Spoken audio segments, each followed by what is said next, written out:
നമ്മളങ്ങനെ വന്ന് ഡീസൽ അടിക്കാൻ വേണ്ടി വണ്ടി നിർത്തിയേക്കണേ കേട്ടോ. Hello my dear friends, welcome back to my channel. ഞാൻ യാസ് ഇ.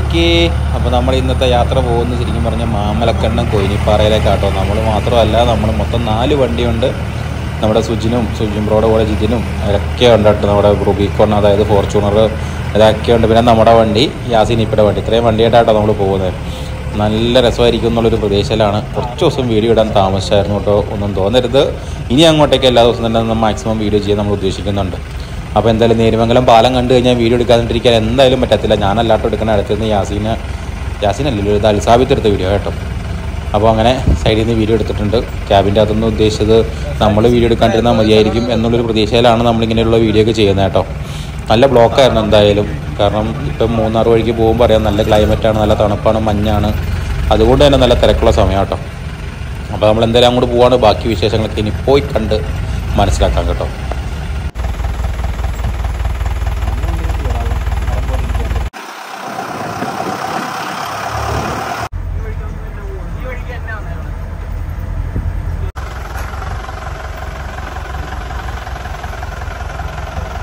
നമ്മളിത് വന്ന് മാമലക്കണ്ടത്ത് എത്തി കേട്ടോ. മാമലക്കണ്ടം എത്തി. അപ്പോൾ ഇനിയിപ്പോൾ കൊയിനിപ്പാറ കയറി കഴിഞ്ഞാൽ താമസം ഉണ്ടാവും ഇറങ്ങി വരാൻ നേരത്തെ. അപ്പോൾ ഫുഡ് കിട്ടാൻ ചാൻസ് കുറവായതുകൊണ്ട് ഞങ്ങളിത് ഇതിക്ക നാടൻ ഭക്ഷണശാല. അപ്പോൾ ഇവിടെ നമ്മുടെ എബിലുണ്ട് കേട്ടോ. എബിൽ ഇതേ നിൽക്കണെയാണ്. അവനും യൂട്യൂബ് ചാനലൊക്കെ ഉള്ള നല്ല അടിപൊളി സബ്സ്ക്രൈബേഴ്സൊക്കെ ഉള്ള കേട്ടോ. ട്രാവൽ വിത്ത് എബിൽ എന്ന് പറഞ്ഞിട്ടാട്ടോ. അപ്പം പുള്ളിയുണ്ട് നമ്മുടെ കൂട്ടത്തിൽ. അപ്പം ഫുഡ് പറഞ്ഞിട്ട് പോകണമെന്ന് പറഞ്ഞിട്ട് അങ്ങനെ ഫുഡ് പറയാൻ വേണ്ടി കയറിയതാണ് നമ്മളപ്പോൾ. അങ്ങനെ മാമലക്കണ്ടത്തെത്തി. ഇനി ഫുഡ് പറഞ്ഞിട്ട് കയറി പോയി കഴിഞ്ഞാൽ തിരിച്ചു വരുമ്പോൾ വല്ലതും തിന്നാൻ കിട്ടും. അല്ലെങ്കിൽ ഏത്തപ്പഴമൊക്കെ നിൽപ്പുണ്ട്, അതൊന്നും നമുക്ക് പുതുമയല്ല. എന്തായാലും നമ്മുടെ 4 ചെറുക്കന്മാരായിട്ടാണ് ഉള്ളതെന്ന്. അങ്ങനെ ഫോർച്യൂണറുണ്ട്, ബോലേറോ യാസിനിപ്പരിയുണ്ട്, നമ്മുടെ റുബിക്കോണുണ്ട്, നമ്മുടെ ജീപ്പുണ്ട്. അപ്പോൾ 4 വണ്ടിയായിട്ട് വേണം. വഴി നന്നായിട്ട് പോയി കിടക്കുകയെന്നാണ് പറഞ്ഞ കേട്ടെ. ഇന്നിപ്പോൾ നമ്മുടെ FFJക്കാരുടെ ഒരു മീറ്റപ്പ് ഇവിടെ വെച്ചിട്ടുണ്ടായിരുന്നു കേട്ടോ. 100 വണ്ടിയോളം വരുന്നതാണെന്നാണ് പറഞ്ഞിരുന്നത്. വഴി മോശമായതുകൊണ്ട് പരിപാടി മാറ്റി വെച്ചു എന്നാണ് ഇവിടെ ഉള്ളവർ പറഞ്ഞത്. അപ്പോൾ എന്തായാലും വേണ്ടില്ല, പോയി നോക്കാം. ഇവിടെ ആൾക്കാർ പോയിക്കൊണ്ടിരിക്കുന്ന വഴിയാണ്, ട്രിപ്പൊക്കെ പോണ വഴിയാണ്. എന്തായാലും പോയി നോക്കാമെന്ന് ഓർത്തുകൊണ്ട് ഇറങ്ങിയതാട്ടോ. ഇനിയിപ്പോൾ കിട്ടേണ്ടതാവട്ടെ എന്ന് ഓർത്തു. ഇല്ലെങ്കിൽ ഏതെങ്കിലും മലയിലോ മുനിപ്പാറയുണ്ട്, അങ്ങനെ 1-2 സ്ഥലങ്ങളുണ്ട് ഇവിടെ കയറാൻ. അപ്പോൾ അവിടെ എല്ലാം കയറി ഇറങ്ങി വരാമെന്ന് ഓർത്തേക്കുക.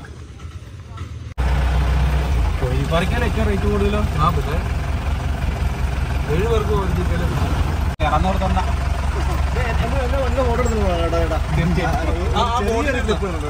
ഇവിടുത്തെ ജീപ്പ് ഡ്രൈവറാട്ടോ. മെയിനായിട്ട് ഇഷ്ടംപോലെ ഓഫ് റോഡ് കാര്യങ്ങൾ എന്തുണ്ടെങ്കിലും എന്ത് ആവശ്യങ്ങളുണ്ടെങ്കിലും അറിയിച്ചാൽ മതി. എല്ലാം സാമ്പത്തികം മാത്രമല്ല, നിങ്ങളുടെ എന്തൊരു അവസ്ഥയിലും നമ്മൾ അവിടെ ഫുള്ള് സപ്പോർട്ട് ഉണ്ടാവും. അതായത് നാട്ടുകാരുടെ ഫുൾ സപ്പോർട്ട് ഉള്ളതാണ് ഇവിടുത്തെ ഓഫ് റോഡിങ്ങിൽ. വണ്ടിയില്ലാത്തവർക്ക് വന്നു കഴിഞ്ഞാൽ തീർച്ചയായിട്ടും ഇഷ്ടം പോലെ വണ്ടിയുണ്ട്. ഏത് ടൈപ്പ് വണ്ടി എടുക്കാം കേട്ടോ. ഈ കോലം കണ്ടിട്ടൊന്നും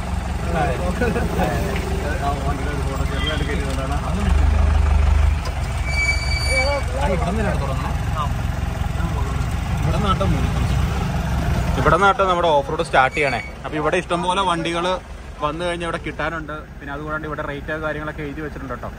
ഇതാണ് ജീപ്പ് സഫാരിയുടെ ഡീറ്റെയിൽസ് കാര്യങ്ങൾ. ഇപ്പോൾ കയറി പോയപ്പോൾ ഒരു വണ്ടി സ്ലിപ്പായിട്ടുണ്ട്. അവിടെ പോകണ്ടായിരുന്നു പറഞ്ഞു. ശ്രദ്ധിച്ച് പോയാൽ മതി. ആയി കയറി കൊടുത്തേക്കുക. നോർമലി കയറി പോകും. ചുമ്മാ കാല് കൊടുക്കരുത്. ചുമ്മാ കാല് കൊടുക്കാൻ ചുമ്മാ കറങ്ങും. വീണ്ടും നമ്മൾ കല്ല് ബുദ്ധിമുട്ട്. അതാ ഇവരേക്ക് ഇറക്കണം. അത്രേ ഉള്ളൂ. ഇപ്പോൾ ഇവിടെ വണ്ടി ഇടാനുള്ള സൗകര്യമുണ്ട്. വണ്ടി ഇടുക, ജീപ്പ് വിളിക്കുക, ഓഫ് റോഡ് പോവുക. സിമ്പിൾ പരിപാടി കേട്ടോ. കൊയിനിപ്പാറ ജംഗ്ഷൻ. അപ്പോൾ ഒരു വിഷയമില്ല. എന്തുണ്ടെങ്കിലും ധൈര്യമായിട്ട് വരാം കേട്ടോ. ബാക്കി ഇനി മേളിലേക്ക് കയറിയിട്ട് മേലത്തെ അവസ്ഥ കാണിച്ചു തരാം. നമ്മളങ്ങനെ കൊയിനിപ്പാറയിലേക്ക് തിരിഞ്ഞ് കയറിയിട്ടോ. ഇവിടുന്ന് ലെഫ്റ്റ് കയറിയിട്ടാണ് നമുക്ക് കൊയിനിപ്പാറയ്ക്ക് പോകേണ്ടത്. കുറച്ച് ദൂരം കോൺക്രീറ്റ് ചെയ്തിട്ടുണ്ട്. അത്യാവശ്യം നന്നായിട്ട് തന്നെ കോൺക്രീറ്റ് ചെയ്ത സ്ഥലങ്ങളുണ്ട്. പിന്നെ അങ്ങോട്ടേക്കാണ് അത്യാവശ്യം നല്ല ടാസ്ക് ഉള്ള സ്ഥലം. പിന്നെ മഴയും കൂടെ പെയ്ത് കിടന്നത് കൊണ്ട് നല്ല പ്രതീക്ഷയിലാട്ടോ കയറി പോകണേ. എന്തായാലും ടാസ്ക് ഉറപ്പാണ്. പിന്നെ നമ്മുടെ ഇവിടെ ജംഗ്ഷനിൽ വന്നു കഴിഞ്ഞാലും കുറച്ച് ജീപ്പുകാരാണ് മെയിനായിട്ട് കൊയിനിപ്പാറയ്ക്ക് കയറുള്ളൂ കേട്ടോ. അത് അവിടെയുള്ള നമ്മുടെ ഡ്രൈവർ ചേട്ടന്മാർ തന്നെ നേരത്തെ പറഞ്ഞാട്ടോ. എല്ലാവരും തന്നെ മേളിലേക്ക് പോകില്ല. കാരണം അത്യാവശ്യം ടാസ്ക്കാണ്. ചിലപ്പോൾ പോയി കഴിഞ്ഞാൽ എന്തായാലും ഒന്ന് പെടും. പിന്നെ തള്ളിക്കയറണം, ചിലപ്പോൾ കുറച്ച് നടക്കേണ്ട വരും. അങ്ങനെ നല്ല ശരിക്കും എക്സ്ട്രീം ഓഫ് റോഡ് നമ്മൾ ജീപ്പ് സഫാരി കിട്ടണം എന്നുണ്ടെങ്കിൽ തീർച്ചയായിട്ടും മുനിപ്പാറയ്ക്ക് വരാൻ കേട്ടോ. എന്നാലും ഈ വീഡിയോ നിങ്ങൾക്ക് കാണുമ്പോൾ മനസ്സിലാകും എന്താണ് അവിടുത്തെ സിറ്റുവേഷൻ എന്നും അവിടെ വണ്ടികൾ വരുന്നത് എങ്ങനെയാണെന്നുള്ളതെല്ലാം നിങ്ങൾക്ക് മനസ്സിലാക്കാൻ പറ്റും കേട്ടോ. കാരണം നമ്മൾ ചെന്നപ്പോൾ കുറേ വണ്ടികൾ മേളിലേക്ക് കയറി വന്നായിരുന്നു. പിന്നെ മേളിലേക്ക് കയറും നല്ല കയറ്റത്തിലേക്കാണ് പോകുന്നത്. നമ്മൾ നോക്കിക്കഴിഞ്ഞാൽ അത്രയും വിശദമായിട്ട് നമുക്ക് കയറ്റമൊന്നും മനസ്സിലാക്കില്ല. കാരണം ഇത് തന്നെ നമ്മൾ അത്യാവശ്യം ഒരു കുത്തനെ ഒരു കയറ്റം കയറി വരുന്ന ഒരു ഇതാണ് നമ്മൾ വീഡിയോ എടുക്കാൻ വേണ്ടി മേളിൽ ചെന്ന് നിന്നതിൻ്റെ തന്നെ മെയിൻ കാരണം. പക്ഷേങ്കിൽ വീഡിയോ എടുത്തപ്പോൾ നല്ല സ്ലോപ്പിലൊന്നുമില്ല, നല്ല ലെവൽ വഴിക്ക് വണ്ടി കയറി വന്ന ഒരു ഫീല് കിട്ടുന്നുണ്ടായിരുന്നു. ശരിക്കും ഇങ്ങനെയല്ലായിരുന്നു കേട്ടോ, അത്യാവശ്യം നല്ല കയറ്റം തന്നെയായിരുന്നു കേട്ടോ. അപ്പോൾ എന്തായാലും നമ്മുടെ ചെറുക്കന്മാർ ഓരോന്നോരോന്നായിട്ട് ഇങ്ങനെ കയറിപ്പോൾ പുതിയ ടയറൊക്കെ ഉള്ളതുകൊണ്ട് നല്ല രസമുണ്ട് കാണാൻ. അങ്ങനെ നമ്മുടെ ചെറുക്കൻ കയറി. അങ്ങനെ ഓരോ വണ്ടികളായിട്ട് മേളിലേക്ക് ഇനി പോവാട്ടോ.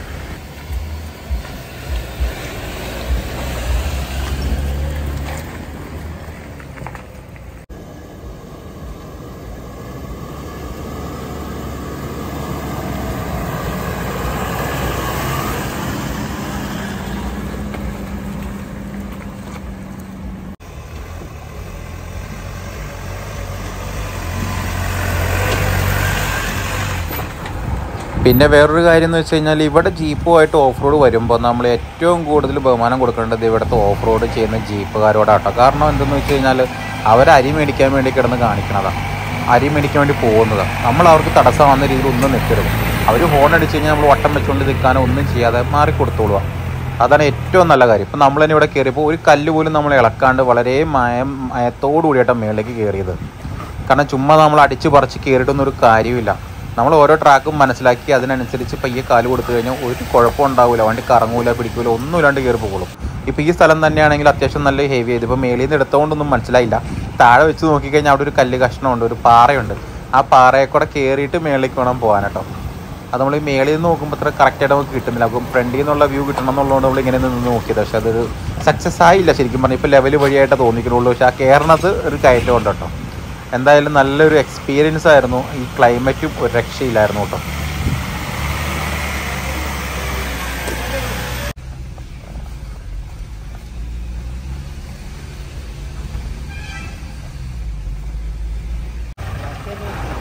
ഇവിടെ നിന്ന് അങ്ങോട്ടേക്കാണ് ടാസ്ക് ഉള്ളത്. അപ്പോൾ മേളിൽ നിന്ന് ഒരു വണ്ടി താഴത്തേക്കും വരുന്നുണ്ട്, താഴത്തുനിന്ന് ഗസ്റ്റ് വണ്ടി മേളിലേക്കും പോകുന്നുണ്ട്. അത്യാവശ്യം നല്ല ടാസ്ക്കാന്ന് അവർ പറയുകയും ചെയ്തു. അപ്പോൾ അതുകൊണ്ട് തന്നെ നമ്മൾ വെയിറ്റ് ചെയ്യട്ടെ. ഈ വണ്ടി കയറി പോയിട്ട് അടുത്ത വണ്ടി ഇറങ്ങി വരാണ്ട്. അതുകൊണ്ട് ഇറങ്ങിയിട്ടാണ് നമ്മളിനി മേളിലേക്ക് പോകുന്നുള്ളൂ. അതിനുവേണ്ടി വെയിറ്റ് ചെയ്ത് നമ്മളിവിടെ നിൽക്കുക കേട്ടോ.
ഇവിടെ അത്യാവശ്യം ഒരു ഹെവി ആയിട്ടുള്ള ഒരു ഏരിയ കേട്ടോ ഇത്. നല്ല കല്ലുകളാണ്. നമ്മളത് വീഡിയോയിൽ കണ്ടു ഞങ്ങൾക്ക് മനസ്സിലാകത്തില്ല കേട്ടോ. കാരണം നേരിട്ട് ചെന്ന് കഴിയുമ്പോഴാണ് നമുക്ക് അതിൻ്റെ ഭീകരത മനസ്സിലാവുള്ളൂ.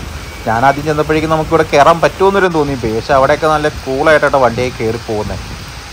നമ്മൾ ഇന്നിപ്പോൾ കറക്റ്റ് നല്ല മഴയും കിട്ടി. മഴയും ആ ഒരു തണുപ്പും എന്താ പറഞ്ഞാൽ അതൊരു പ്രത്യേക ഫീലായിരുന്നു കേട്ടോ. പക്ഷെ നമ്മൾ കറങ്ങും വഴി മോശമാകും എന്നൊക്കെ നമ്മൾ പ്രതീക്ഷിച്ചെങ്കിലും നമ്മുടെ ചെറുക്കൻ എന്തായാലും വളരെ കൂളായിട്ട് തന്നെ നടന്ന് വന്ന് കയറി കേട്ടോ. അതും ഭയങ്കര സന്തോഷമായിരുന്നു കേട്ടോ. ഓരോ വണ്ടി ഇനി കയറുന്നത് നിങ്ങൾ കണ്ടോ. ഞാനായിട്ട് കൂടുതൽ കമൻട്രി പറഞ്ഞ് നശിപ്പിക്കണില്ലല്ലോ.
ഹെഡ്ലൈറ്റ് ഓഫ് ചെയ്യാൻ പറയും. ഹെഡ്ലൈറ്റ് ഓഫ് ചെയ്യാൻ പറയും.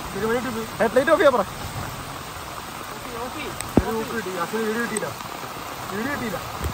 എടുത്തിറങ്ങി ബാക്കിലേക്ക് പോയി. അതിന്റെ എന്റെ മോനെ അല്ല നിങ്ങൾ കൊടയല്ല എന്റെ ബേത്തേക്ക് കയറേ.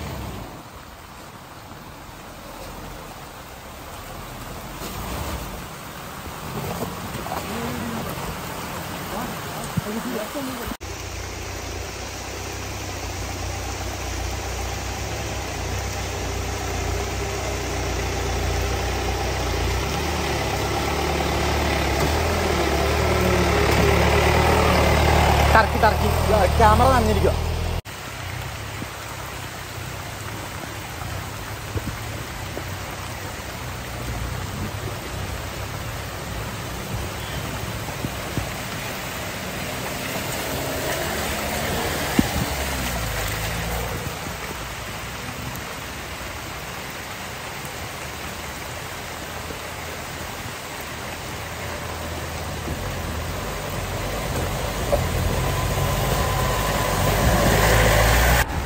നമ്മുടെ കൂട്ടത്തിലുള്ള എല്ലാ വണ്ടിയും തന്നെ വളരെ കൂളായിട്ട് കയറി കേട്ടോ. നമുക്ക് ഈ സമയത്താണ് നമുക്ക് വണ്ടിക്ക് ടയറിൻ്റെ വീതി ഇച്ചിരി കൂടുതലുണ്ടെങ്കിൽ എന്ന് നമുക്ക് തോന്നണതിൻ്റെ കാര്യം. കാരണം വീതി കുറഞ്ഞ വണ്ടിയാണെങ്കിൽ ശരിക്കും ഇവിടെ ഒന്ന് പെടും. കാരണം അതുപോലത്തെ കുഴികളും കാര്യങ്ങളൊക്കെ ഉണ്ട് കേട്ടോ. ഇപ്പോൾ നമ്മുടെ ഇവിടെ തന്നെ ഇപ്പോൾ നല്ല വെയിറ്റ് ഉണ്ടെങ്കിൽ കുഴപ്പമില്ല. ഇപ്പോൾ ആ വണ്ടി തന്നെ ഉണ്ട്, നന്നായിട്ട് സ്ട്രഗിൾ ചെയ്യുന്നുണ്ട്. അപ്പോൾ അതിൻ്റെ കാരണം എന്താണെന്ന് വെച്ച് കഴിഞ്ഞാൽ സൈഡിൽ കല്ലുണ്ട്, അതുപോലെ ചെളിയുണ്ട്. അതിൻ്റെ അകത്ത് ചെന്ന് കഴിയുമ്പോൾ വണ്ടി കിടന്ന് കറങ്ങണേ അടച്ചു. ഇവിടെ വീതി ഉണ്ടെങ്കിൽ സൈഡിലെ കല്ലേലൊക്കെ ഒരു പിടുത്തം കിട്ടിയിട്ട് പിന്നെ കയറി പോകും കേട്ടോ. നമ്മളൊന്നും ഇവിടെ ഒരിടത്ത് നമ്മളൊന്നും സ്ലിപ്പാവുകയോ കറങ്ങുകയോ ഒന്നും ചെയ്തില്ല. വളരെ കൂളായിട്ട് നമ്മൾ കയറിപ്പോയി കേട്ടോ. പിന്നെ വേറെ കാര്യമുണ്ട്, ഈ ഓഫ് റോഡിങ്ങിന് ചെയ്യാൻ വേണ്ടി വരുന്ന ഗസ്റ്റുകൾക്ക് ഒന്ന് വണ്ടി കറങ്ങി താന്ന് അവസരം ഒന്ന് നടന്ന് കയറി ചെളിയൊക്കെ പറ്റി അതൊക്കെ വേറൊരു എക്സ്പീരിയൻസ് തന്നെയാണ് കേട്ടോ.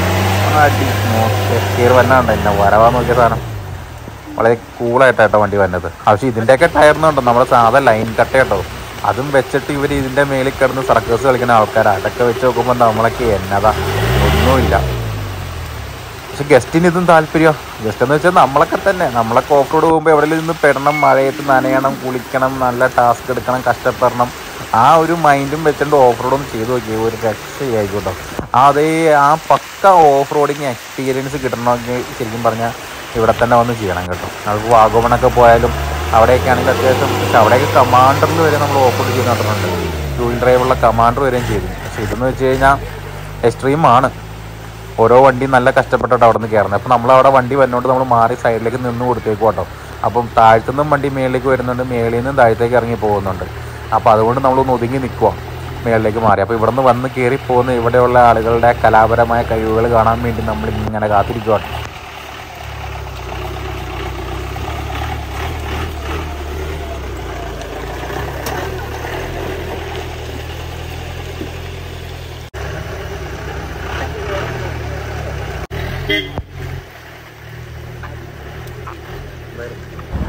അപ്പോൾ മുകളിലോട്ടുള്ള വണ്ടികളൊക്കെ കയറിപ്പോയി. ഇതേ യാസിനിപ്പയുടെ ബൊലേറോ വരേണ്ട കുറേ ജെംസ് മിഠായി വാരി എറിഞ്ഞ പോലെ നിൽക്കണതൊക്കെ ഇവിടെ വന്നേക്കുന്ന ആളുകളാട്ടോ. അവരൊക്കെ അത്യാവശ്യം ഓഫ് റോഡിങ്ങിന് തന്നെ വന്ന് മഴയൊക്കെ നനഞ്ഞ് റെയിൻ കോട്ടൊക്കെ ഇട്ട് അതൊക്കെ രസമാണ് സംഭവം. നിങ്ങൾ ഒരു തവണ പോയിട്ട് ഒന്ന് എക്സ്പീരിയൻസ് ചെയ്യാൻ ശ്രമിക്കണം കേട്ടോ. എന്തായാലും നല്ല രസമാട്ടോ. പിന്നെ ഒരു പ്രത്യേക ഒരു വൈബാണ് ഇതിൻ്റെ മേലേക്ക് കയറുക എന്ന് പറഞ്ഞാൽ. നല്ല ക്ലൈമറ്റ് എന്ന് പറഞ്ഞാൽ അടിപൊളി ക്ലൈമറ്റാണ് ഈ സമയത്ത്. അവിടെ ചെന്നിട്ട് തീർച്ചയായിട്ടും നിങ്ങളൊരു വണ്ടി എടുത്തിട്ട് കയറി ചെല്ലണം എന്നുള്ളതാണ് നമ്മുടെ ആഗ്രഹം. കാരണം അത് നല്ല രസമാണ്. മേളിൽ ചെല്ലുമ്പോൾ നല്ല മഞ്ഞും കോടയൊക്കെ കയറിയൊക്കെ വരുന്നു കേട്ടോ. എന്തായാലും നമുക്ക് മേളിലേക്ക് ചെന്നിട്ടുള്ള കാഴ്ചകൾ കാണാം. അപ്പോൾ എന്തായാലും ഒരു സ്ഥലത്തു നിന്ന് അടുത്ത സ്ഥലത്തേക്ക് ഇനി പോവുകയാണ്. അപ്പോൾ നമ്മൾ ചുമ്മാ ഒരുപാട് വലിച്ച് നീട്ടിക്കൊണ്ട് പോയിട്ട് വലിയ കാര്യമൊന്നും ഇല്ലാത്തതുകൊണ്ട് എന്തായാലും ഇവിടെ വെച്ച് ഞാൻ നിർത്തും കേട്ടോ. അടുത്ത ദിവസം എന്തായാലും വലിയ താമസമില്ലാണ്ട് ഉടനെ വീഡിയോ ഇടണം എന്നുള്ളത് കൊണ്ട് തന്നെ ഞാൻ എന്തായാലും നമ്മുടെ ഇന്നത്തെ വീഡിയോ ഇവിടെ നിർത്തും കേട്ടോ. ഇനി അങ്ങോട്ടേക്ക് മേളിലേക്കുള്ള കാഴ്ചകളൊക്കെ ആയിട്ട് നമുക്ക് അടുത്ത ദിവസം നല്ല വീഡിയോയിൽ ഇതിൻ്റെ ബാക്കി വീഡിയോ ആയിട്ട് നമുക്ക് വീണ്ടും കാണാം കേട്ടോ. അപ്പോൾ അതുവരെയും ബൈ.